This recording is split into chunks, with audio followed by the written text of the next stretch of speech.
everybody, to the third installment of the 1-0 podcast, dedicated to our Indianapolis Colts. The year is 2019. The Super Bowl is a week away, and my good friend Cody Felger and I are going to be recapping the season that was the 2018 year for the Indianapolis Colts. One of the biggest turnarounds in franchise history after starting 1-5, of course. And I'm joined, of course, by the aforementioned Cody. How you doing today, man? Hey, man, I'm doing well. A little bit, still a little stung from that bitter loss to Kansas City a couple weeks ago, but excited, encouraged for 2019 and beyond. Yeah, absolutely. The future is bright. Genuinely, it really seems like the GM and the coach are the right fit, and we finally have a good pair in that regards for the future. So I'm excited as well. That loss was tough, but you could just tell that Kansas City, the number one offense in the league, they're just a better team. Yeah, I mean, ultimately it came back to talent. I mean, the Colts were obviously very well coached, but at the end of the day, we kind of saw Kansas City had more talent, and that talent shown. Yeah, I mean, this is a team that was on a historic pace. They were averaging 35 points a game, and their defense did play a lot better at home. Their splits were pretty telling of that throughout the year. So they go on to, of course, lose in overtime to the New England Patriots. Surprise, surprise. Tom Brady back in the Super Bowl once again.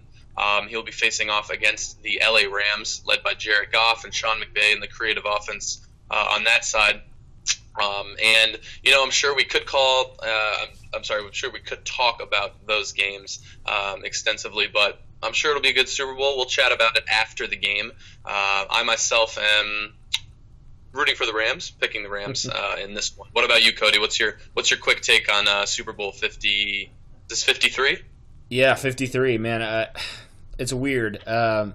So basically, both teams I wanted to go to the Super Bowl and represent in the Super Bowl didn't make it.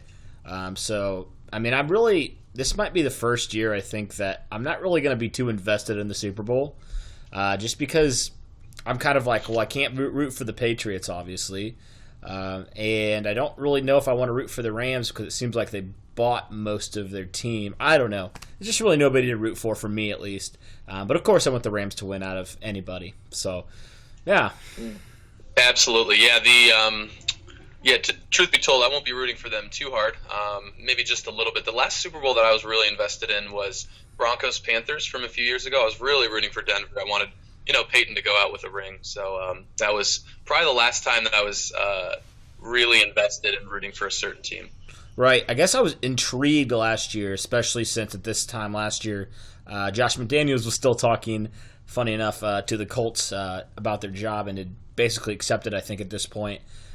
So I was intrigued to kind of see how that worked out, and little known to me, I guess, I was watching actually the Colts coach in action, and I didn't realize it. Yep, he was just on the opposite sideline. On the opposite sideline, yeah. Yeah, so let's talk about that a little bit. Let's start there, man. Frank Reich comes in. He has that great line where, he says the backup role always suited me better after the McDaniels hire fell through. We don't have to get into that too much, but Frank Reich comes in.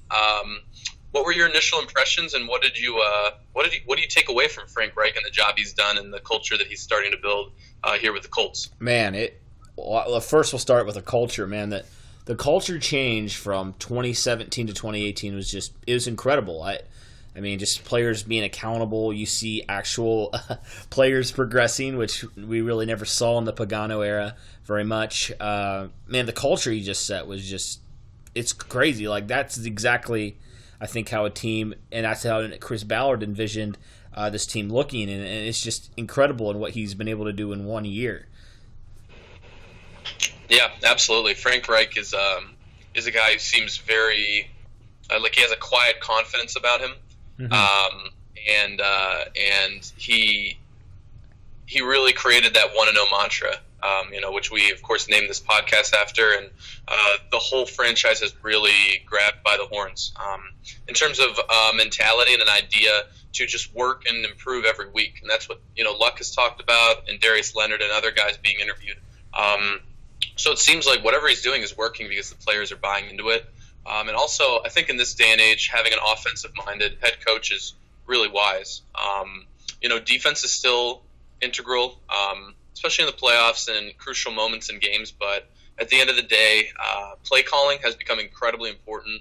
It's a wide open offense. The rules are favoring wide receivers and tight ends and offensive lines in a lot of regards. So Reich definitely brought in a really interesting playbook that I think suited guys like Ebron, guys like Hilton, Mack, Andrew Luck, etc. So I think he did a great job. I'm super excited to have him as our coach. Yeah, and one thing, going back to just kind of what Reich brought, I think Ballard really talked about when he was looking for the head coach last year, talking about how he wanted to bring people in who were teachers. So people who would teach the players and teach all these young players the right way to go about the game. And that's something I think we really saw kind of rapidly increase throughout the season. I think more than any of us thought was, yes, the Colts started off pretty slow, but they were still in those games. They were figuring out ways to, as Andrew Luck put it, finding out ways to lose games, and they started out 1-5, and then you just saw how, as they progressed throughout the year, different players, they just got better and better. Different young players definitely matured, and I think that just speaks volumes to Reich and his staff on just their ability to teach the fundamentals and to teach these young players and develop this young talent that Ballard has acquired. Yeah, absolutely, and the job that Ballard has done. This draft class is historic as far as the Colts as a franchise, in terms of immediate impact. You look at the guys. I mean, just the first 3 picks right off the board in Quentin Nelson, Darius Leonard, and Braden Smith.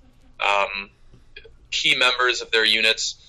Leaders on the offensive line and the defense, respectively, and even beyond that, the free agency moves that he made. It was clear that Ballard wanted to, whereas before we were kind of signing these old, washed-up guys, Andre Johnson, Trent Cole, etc. Matt Hermans, I think was his name, the offensive lineman from the Eagles. Yeah. Todd Hermans. Oh man.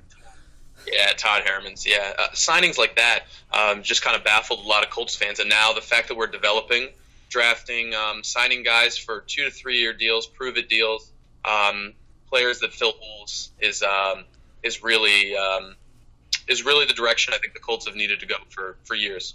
So yeah, I think no better example of that is with the 2 top cornerbacks the Colts have in Kenny Moore and Pierre Desir. I mean, both guys, I think they were acquired at the same time, I think in 2017, and now both guys have developed tremendously. I mean, Pierre Desir shut down DeAndre Hopkins in the playoff game.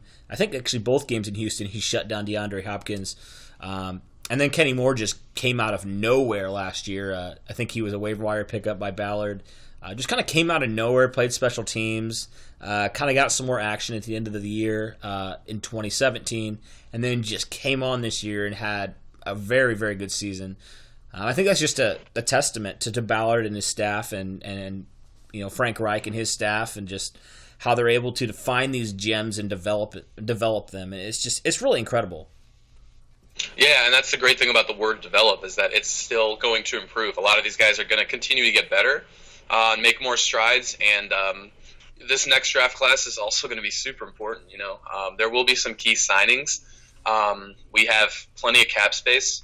There could be one, I wouldn't say splash, like a huge name, but there could be one name that really jumps off that Ballard signs, that is more of a household name. And there's going to be a couple of those guys, like you mentioned, Desir and Kenny Moore and Jabal Sheard a couple years ago, that come in and fill a role. But I expect the Colts to draft, an edge rusher, maybe a cornerback, and continue to build this defense and get a couple skill position players to allow the development to continue, in the right direction. So, I'm excited about that.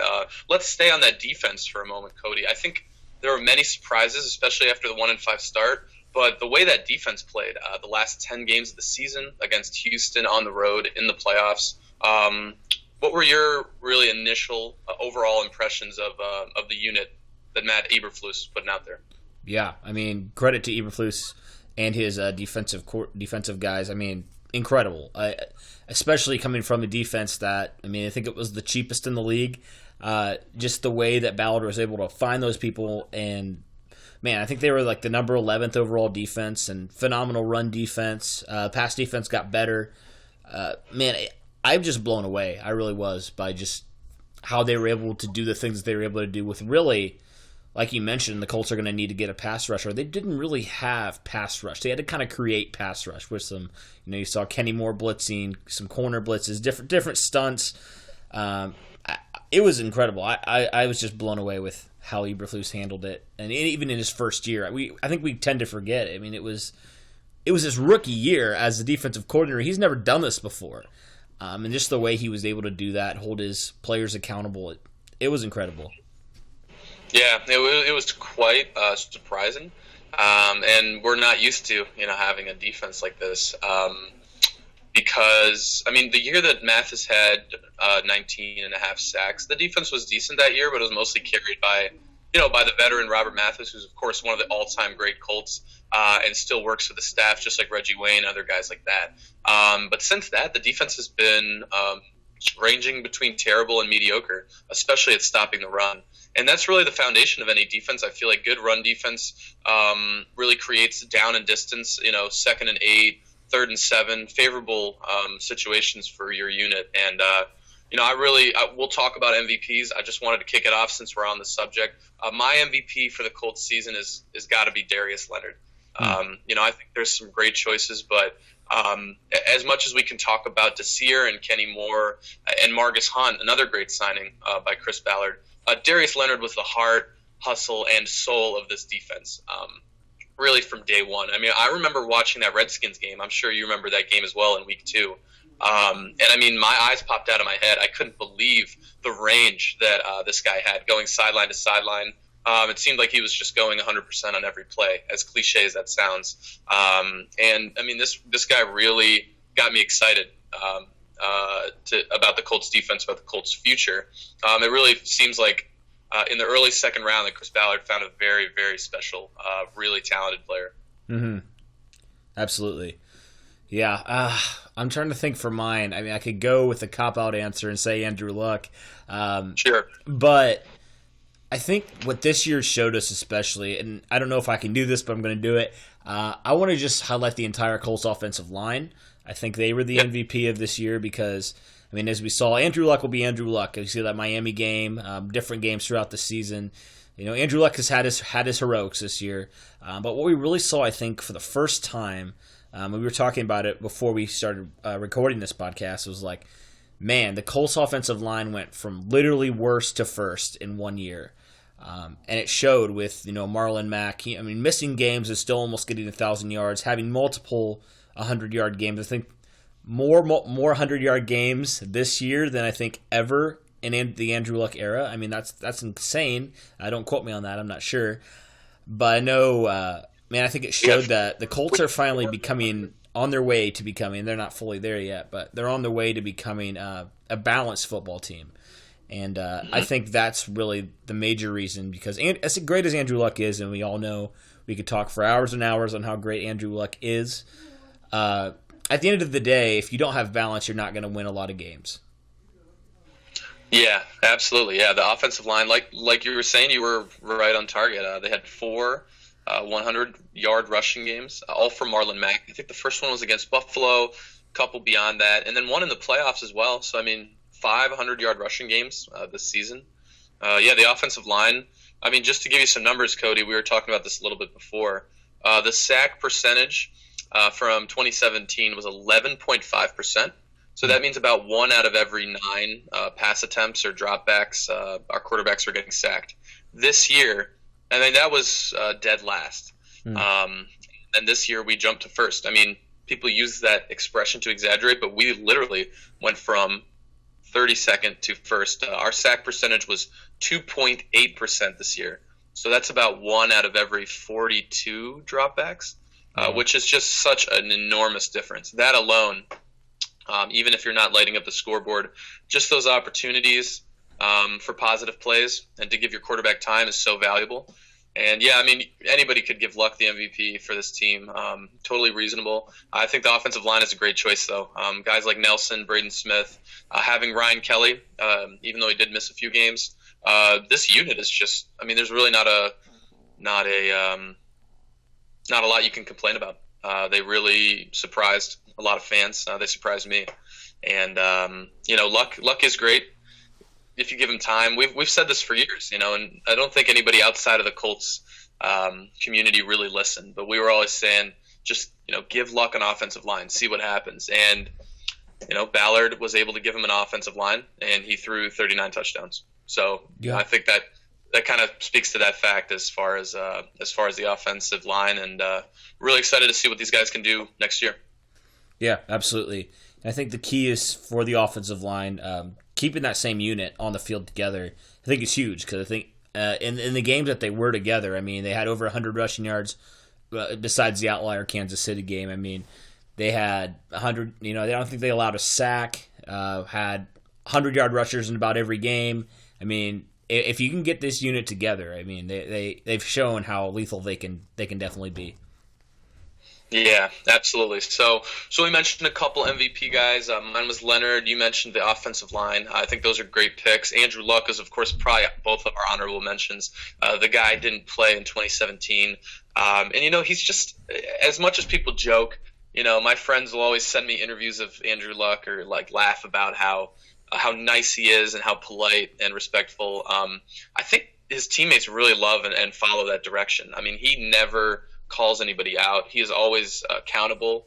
He's always evaluating himself before he evaluates others. And, as great of a player as he is, I really think his character and his integrity as a leader of this franchise is really carried through and echoed a lot of what Frank Reich and Ballard have brought to the franchise. Mm-hmm. Oh, absolutely. I mean, just Andrew Luck's leadership, his accountability, just like you said, his willingness to accept blame, not put blame on others, I think is so huge. He's just a great locker room guy, and I think that's what Ballard said when he started here. He wants guys like that. And he started to bring those guys in, the Darius Leonards, the Quentin Nelsons, the Kenny Moores, all those players. And I think definitely having Andrew Luck as your franchise guy that you model your other players after is certainly not a bad thing. Yeah, it's effortless. I mean, he does it himself. This is just who he is. He's really never deviated or shown us anything else.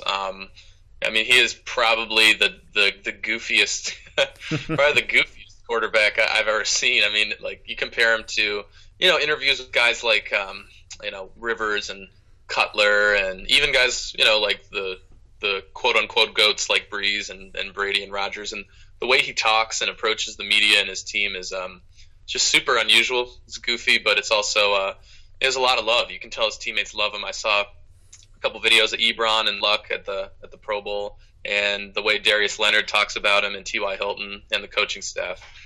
You can tell everybody just loves Andrew Luck and what he brings. So hats off to him.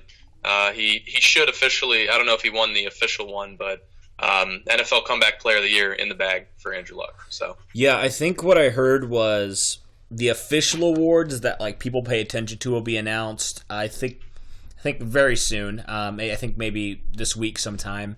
I think that other one was the Pro Football Writers, so some of the guys in the local media and stuff like that voted, and some of the Colts players got that. I think Chris Ballard got GM. Darius Leonard, I think, did Darius Leonard win something? I can't remember now. Defensive Rookie of the Year, it should have been. I mean, he was all pro, his first team as well. So. Right, yeah. By the way, Darius Leonard got completely snubbed by the Pro Bowl. That's ridiculous. I can't believe that. Oh, yeah, absolutely. I feel like this will probably be the only year he doesn't make the Pro Bowl for the next, 7 or 8, you know what I mean? I think the guy's going to have 200 tackles next year. I really do. Yeah, no, he's incredible. He's already one of the best, if not the best, linebacker in the AFC in the league. I mean, he's in that conversation already as a rookie. Oh, yeah. That's why I picked him as my MVP. It's just so many guys made an impact on this team, but it seems like Leonard really rallied the troops on that unit, especially after the 1-5 start. People were seeing his energy, how he played. I mean, sideline to sideline, his range is just incredible. Always blew me away. And people followed. And, Leonard and Walker together really were the anchors of that defense. So, super excited to see where the defense goes moving forward. So just to wrap up, a couple more thoughts. What games stood out to you this year? I'm looking through the schedule, obviously opening with that loss to Cincinnati with that unfortunate, poorly timed fumble by Jack Doyle. Then moving in with kind of a surprise win. I'm not going to lie, I didn't think we would beat the Redskins after how they started, winning on the road in week 1. And then, the Jets game, that was pretty much the lowest point of the season after losing the Patriots on Thursday night. And then, letting the Jets hang 42 points on you. But beyond that, in that stretch after we won 1-5, what game or maybe pair of games really stood out to you the most, Cody? Yeah. Besides the games he's already mentioned, I think definitely the Buffalo game and the Raider game definitely stuck out to me in the fact that I think what the Colts showed, or was it the Jaguar game? I think it was the Jaguar game. So yep. I'm just going to say all three of those. So really what the Bills game showed me was the Colts can run the ball. Even though before that, up to that point, they really were not running the ball well at all. But didn't then having that 150-yard game by Marlon Mack, I think over 200 yards on the ground as a team. I think it really showed that the Colts have that ability now. They finally have the ability. They can be balanced. And I think that was a start of kind of the emergence of Marlon Mack. I mean, we'd seen glimpses, but really starting to see like Marlon Mack can be a complete running back in this league. And the Colts can actually dominate the trenches. I think that was huge. And then the Raider game and the Jaguar game, I think, were huge for me because, like I mentioned, the Colts up to that point had been basically finding every single way to lose football games. And you see that at the end of the Raider game and the end of the Jaguar game, back-to-back weeks. The defense were not particularly good. In fact, I would say they were pretty bad that entire game. But when it mattered the most, they came up and made plays. And Darius Leonard had the tomahawk chop in the Raider game on Doug Martin. And then Kenny Moore, I think, had the forced fumble at the end of the Jaguar game. So both those games, to me, showed a team's resolve and the team's maturity throughout the season. And then the start of basically, that winning 10 out of the last 11 games, just that huge gel of the team, and just that, what Reich and company had been preaching finally coming true fruition, and coming a lot faster than I think any of us thought. But I think that was key for the Colts 2018 season. It made it really, honestly, one of my favorite seasons in a long time. So, yeah, that's for me. Those are the three games that stand out. Yeah, those are great picks. Those are really the games where I feel like we watched this team grow up right before our eyes. Like you said, watching the defensive improvements, especially in that Buffalo game. Not that Buffalo had any, it had a good offense, but just to watch us dominate a team from the first quarter till the final whistle. And then seeing guys, like you mentioned, Darius Leonard, Kenny Moore making big defensive plays when it mattered. There will be games where the other team is hot. They get a couple good scoring plays, a couple drives going, and it's really, about who can make a play on the defense. Who can get that big fumble, the sack, the deflected pass, who can force the other team into a holding penalty and give us a favorable down and distance. Those moments were great, and that was the start of our run. The Bills, Raiders, and Jaguars winning 3 straight. Then we went on the road. We played at home, beat the Titans. T.Y. Hilton lit them up for over 100 yards. I remember that one. The game that's going to stand out to me, of course, it seems like an obvious pick, but is the Cowboys game later in the season. That was probably my favorite Colts game I'm going to say since the Kansas City playoff game when we made that comeback in 2013. Because we beat the Dolphins and Texans in close games, and it's good to see that we can win those. But I've just been saying to myself, I want to see this team blow somebody out. I want this team to dominate an opponent. And Dallas was one of the better teams we faced, and obviously Eberflus, coming over from there, he was familiar with their offense, and I think that helped a little bit. But the team really stepped up after that divisional win against Houston. To come in and shut out an offense, a team that had just beaten the Saints at home, it really showed me a lot. That was really the moment where I thought, this team could be elite. This could be a contender, maybe not next year, but down the road in the next few years. To shut out, and contain, one of the best running backs in Ezekiel Elliott, to shut out the offense, which had been retooled and invigorated by Amari Cooper, finally having a legit number one receiver. That game was just amazing. I remember just feeling really proud and really pumped up throughout all 4 quarters of that one. So. Yeah, and you mentioned the Houston game as well. I forgot to mention that one. I think the Houston game was huge. The Colts came, they basically laid a stinker the week before against Jacksonville, didn't even score a single point. And I think a lot of people, I know I saw on Twitter and just different social media places, a lot of fans are ready to wrap it up for the season. I mean, they're ready to give it in. They're like, well, the Colts can't even beat the Jaguars. We have to go on the road now, do all this stuff. But then the Colts showed a lot of resolve, and honestly, they beat the Texans by more than 3. I mean, they were dominating that game for a while.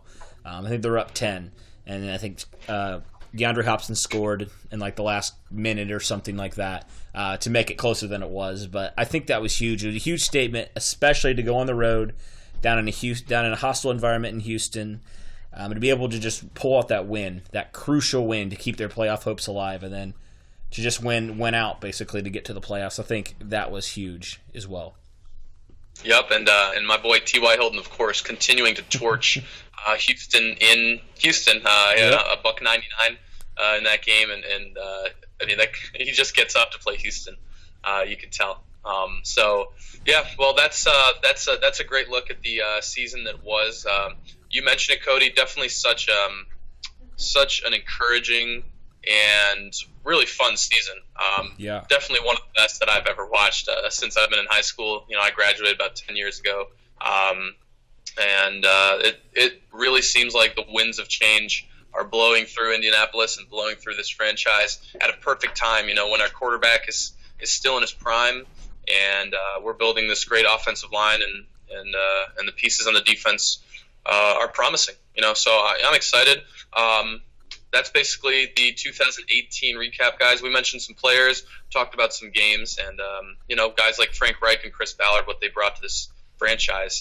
Any closing thoughts, Cody? Yeah, I guess I wanted to get. I know you said your MVP on defense, but I want to get who's your MVP on offense? Oh yeah, offensive MVP, absolutely.